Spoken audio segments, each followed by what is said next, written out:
Si tu t'interroges sur le temps que mettra ton deuil amoureux à s'achever, quelle durée pour oublier ton ex et quels sont les signaux indiquant la fin du deuil, alors tu es au bon endroit. Bienvenue à toi. Dans ce nouveau podcast, nous allons commencer par étudier les signes qui démontrent que tu es en train d'achever ton deuil amoureux, que tu es donc dans la dernière phase, nommée la reconstruction. Puis, nous évoquerons la notion de durée. Combien de temps faut-il pour passer définitivement à autre chose et pour oublier son ex ?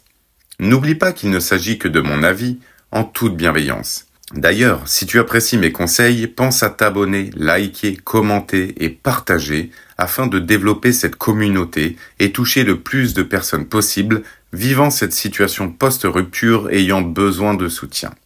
Allez, commençons. Alors comment identifier que nous sommes entrés dans la dernière phase du deuil amoureux, à savoir la reconstruction ? Cette dernière étape où la rupture est OK, où les émotions liées à la colère, la tristesse et la peur ont disparu. Je note 5 signes principaux. Le premier est que tu ne ressens plus d'émotions négatives envers ton ex. Si la rupture avait été difficile et avait eu un goût d'inachevé pour toi, c'est désormais digéré. Tant pis si ton ex ne t'a pas laissé une chance. Tant pis si tu n'as pas pu t'exprimer une dernière fois. Si la rupture a été compliquée, notamment à cause d'interdits de ta part. Si il ou elle t'a quitté pour quelqu'un d'autre, ou si il ou elle a vite refait sa vie. Quoi que ton ex avait pu faire et qui t'avait généré de la rancœur, colère, haine ou même parfois un souhait de vengeance, c'est désormais derrière toi. Des conclusions simples telles que « tant pis, dommage, sans rancune » vont apparaître. Tu peux même retenir que le positif de cette relation. Le deuxième signe est que les pensées ou ruminations sur ton ex s'espacent. Elles n'ont pas forcément disparu, mais tu ne passes plus ton temps à penser à lui ou à elle. Et même si tu le fais, involontairement, l'impact sur toi est quasi nul. Avant, repenser à ton ex te brisait, te rendait triste ou en colère. Aujourd'hui, les émotions sont neutres.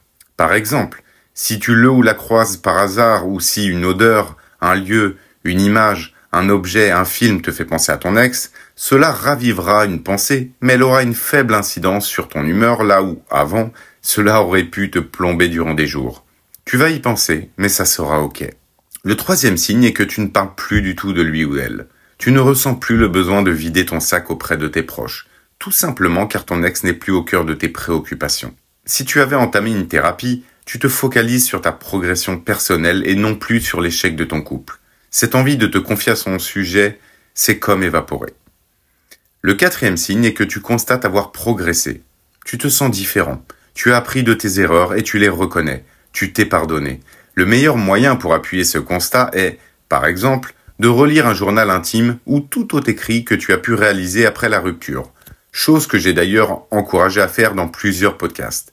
Par ce biais, tu réalises que tes émotions de l'époque étaient disproportionnées et que ce chagrin ne te définit plus. Tu pourrais même ressentir un peu de honte d'avoir été si mal, mais ce n'est pas dramatique, c'était de toute façon nécessaire. Ton entourage peut également te conforter dans ton changement en te le faisant remarquer. Tu as peut-être aussi entrepris d'autres choses qui t'ont tiré vers le haut. Nouvelle activité professionnelle, nouvelle passion, nouveau look, nouveau sport, etc. Bref, tu réalises que tu as pris soin de toi et es devenu la meilleure version de toi-même. Et enfin, le cinquième et dernier signe, tu envisages une autre relation. On y est, tu es rétabli. Alors, tu ressens l'envie de plaire et de séduire. Tu as mis à profit le temps du deuil pour te reconstruire. Tu as pris conscience et as intégré tes erreurs précédentes, alors dans la logique, tu seras capable de rechercher une personne qui te convient et t'acceptera pleinement, sans reproduire les mêmes schémas et les mêmes erreurs. Je tiens à préciser que selon moi, tous ces signes sont liés les uns aux autres. Tu ne peux pas ressentir l'un sans l'autre pour être pleinement dans la reconstruction. Par exemple, tu ne peux pas imaginer refaire ta vie si les pensées envers ton ex t'impactent encore. Maintenant, combien de temps faut-il pour arriver à cette étape de reconstruction ? Quand vas-tu oublier ton ex ? Eh bien, premièrement, tu ne l'oublieras jamais. Et non, nous n'oublions pas les gens qui sont passés dans notre vie, relations mauvaises ou saines. Alors comment pourrais-tu oublier une personne que tu as aimée profondément ? Si vous avez vécu des moments géniaux, une belle relation, peu importe l'issue, tu ne peux pas l'effacer. Mais ce n'est pas grave, puisque ça n'aura plus de conséquences négatives sur toi. Encore une fois, ça sera OK. Regarde, ne t'est-il jamais arrivé, des dizaines d'années après, de repenser à ton ex du collège, du lycée par exemple ? Qu'est-ce que cette pensée t'a fait ? Rien. Et c'est exactement ce qui arrivera pour cet ex-là. Concernant la durée, elle est relative. Je ne peux pas te donner une durée précise car elle dépend de toi, de ta sensibilité, de la relation et plein d'autres facteurs. Cependant, il me paraît inconcevable que tu puisses passer à autre chose dans les 3-6 premiers mois. Si c'est le cas, bravo. Mais étais-tu vraiment si amoureux? Passer à autre chose en 2 semaines ou 1 mois, selon moi, signifie que tu étais simplement blessé dans ton ego, car tu avais été quitté et n'avais pas été à l'initiative de la rupture. J'anticipe une objection que tu pourrais émettre. Oui, mais mon ex, lui ou elle, est passé à autre chose rapidement. Bien sûr, tu as raison, mais tu oublies 2 choses fondamentales. Si ton ex est passé, selon toi, si rapidement à autre chose, c'est soit qu'il ou elle ne t'aimait pas autant que ça, ou soit tout simplement parce que c'est ton ex qui est parti. C'est lui ou elle qui a pris la décision. C'est donc beaucoup plus simple pour lui ou elle, d'autant plus que ton ex avait commencé le deuil bien avant la rupture. Alors ne te mets pas la pression. Ne cherche pas à brûler les étapes, même si le deuil te paraît parfois long. Un deuil d'une durée de 6 mois voire plus n'est pas surprenant. À chaque jour suffit sa peine.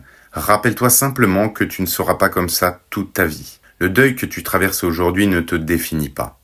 Voilà. Ce podcast dédié à la dernière étape du deuil amoureux, qui est la reconstruction et la notion de durée pour oublier ton ex, est terminé. J'espère qu'il t'aura fait du bien. N'oublie pas qu'il ne s'agit que de mon avis, en toute bienveillance. Prends soin de toi et à très bientôt.